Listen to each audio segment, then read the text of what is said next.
All right, what's going on, everybody? I'm here for the Wahoo 4DP full frontal FTP test. This was supposed to be done on this past Saturday, but I couldn't get it done in a timely manner, so I hopped in it today. There were little issues with the workout getting synced over to Zwift, not the whole thing synced over, so I had to do it in Wahoo, and then I had to figure out the resistance control. Pretty much you'll see me in the video like reaching my hand like I am forward, going back and forth, trying to figure it out. But I eventually figured it out where I just had to keep the resistance or the controllable off on Wahoo and pretty much keep out of erg mode where all the blue stuff is, minus the 20-minute, and I just let it ride that way. So I'm gonna go ahead and fast forward this a little bit and kind of talk through it as I go. All right, so right here, this is just me messing with the controls between Wahoo and Zwift. I'm actually in Wahoo riding, doing a test, but I couldn't figure out the controls quite yet. So I was just playing around with it, having to go with it. And then eventually I figured out that if I turned off the third green box in the Wahoo system, then I can do the test properly that way and shift virtually in Zwift. So going forward, I'll mess with it a little bit more, but that's pretty much how I get that part done. All right, so about right here, we're about 25 seconds out from the first sprint. I'm still unsure about the gears. I still have that controllable clicked. And I only knew this afterwards, after I did this to keep it off, but at this moment, I can still pedal and Zwift and have that. And then I'm about to go for the first sprint right here. Try to give it my best. I realized there was a little delay as I was switching between the two, controllable on, controllable off. There was a delay about 5 to 10 seconds when I tried to get it back on. So eventually I'll keep it off, but I felt like I hit that one pretty good. I feel like I could have done better if I knew about the gearing situation, but I get another attempt at it coming up here. So kind of changed tactics going into the second one. All right, so the plan for the second one was to go in the drops and then come out sprinting in the hoods and see how that does. I did have a little issue where the power dipped a little bit when I came out the hoods. You'll see it, but overall, I was happy with the effort. The average between the two ended up being 1100 watts for 5 seconds. So here we go. We're about 20 seconds out now. I still have the controllable on Zwift, so I can shift, and I still have the controllable on in Wahoo. What I realized after this, what I mentioned earlier, that delay, and you'll see here initially in the first couple of seconds, my watts goes up right here, and then as soon as I start, it goes down, then I got to bring it back up as quickly as possible. So I was able to get more power because I guess I was able to drop more body weight into it. But again, overall happy with both. This is the one I dreaded the most, the 5-minute effort, because I was torn between coming out the saddle or staying in the saddle. Ultimately, I stayed in the saddle. There was a few times I did come out the saddle, but I figured if I stayed out the saddle, it would skew my numbers too much, and training would be too tough with it. So I sat down for probably 98% of it. Here we are, 25 seconds out. You know, my 5-minute best is about 349 watts, I think. But you know, that was all the bacon beans in the race. I did train, or I did do a workout on Zwift with those same numbers, and I just felt like the last 30 seconds of the intervals, I had to come out the saddle to hit it. So I was thinking my true 5-minute was probably around like 300 watts to 315 maybe, but we'll see how this goes. I'm gonna let this ride out. I'm not gonna fast forward it. I tried to pace it as best as I could. I started low here, knowing that eventually I was gonna end up at or above 300. That 330 is the number I pulled over from Zwift for my second best effort before I beat it. So just target numbers.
All right, last 30 seconds right here.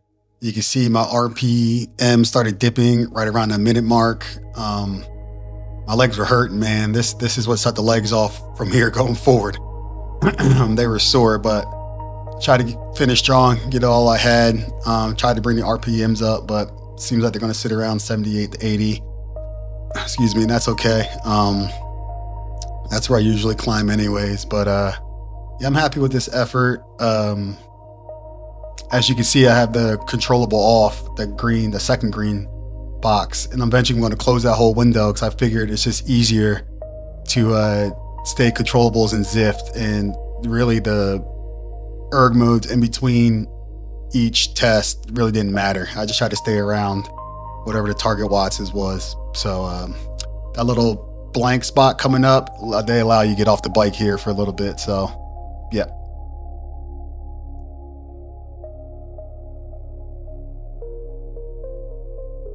All right, here we are at the 20-minute test. I fast forwarded a little bit, but I felt all right with this thing. The biggest thing I didn't mention is since I left the controllable on in Zwift, I did feel the elevation differences. So that's why you kind of see my power go up and down sometimes.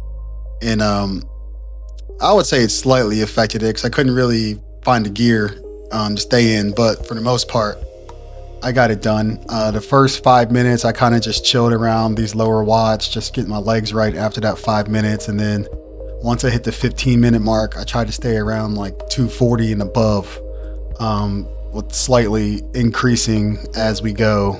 And I felt all right. Towards the end, it started to squeeze. I feel like 260 is probably around my 40-minute to an hour. Or no, I'll probably maybe like 20 minutes, 260, 270, but probably 260. And yeah, so I felt pretty good doing it. And yeah, just try to pace it correctly and just give it all I had.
ending with the great Peter Sagan. It's never a bad thing. But here, another block will let you get off. I actually caught a cramp in my left leg, and I took a little extra time trying to get that right. Eventually, it went away for the final dreadful 1 minute effort, which honestly is my favorite, if I'm going to be honest with you. But yeah, this is where you see I paused it right here because my leg was cramping, and I was just trying to get that sorted and get my mind right for this last minute. So we're back on the bike here, ready to get after it and finish this FTP test strong as I can at least.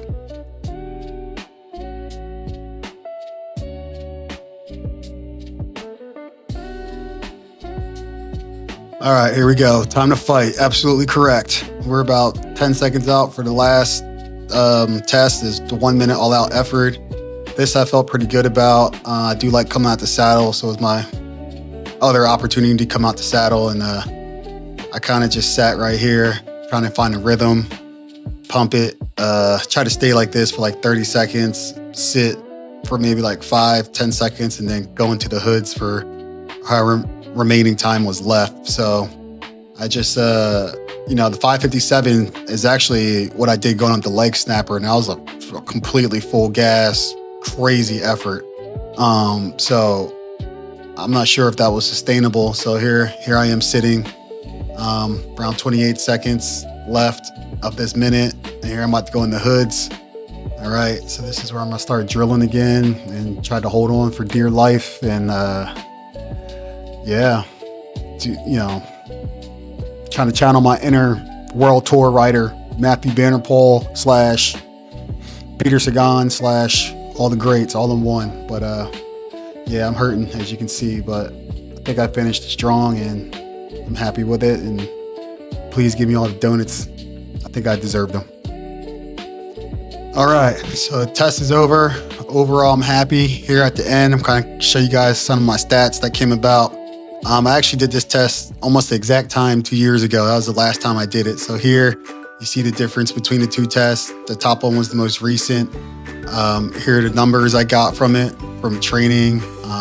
My map, 302, as you see here, says that's my weakest, my 5 minutes. And my rider pro type was attacker. So let's see where that takes us, and let's just have some fun with training.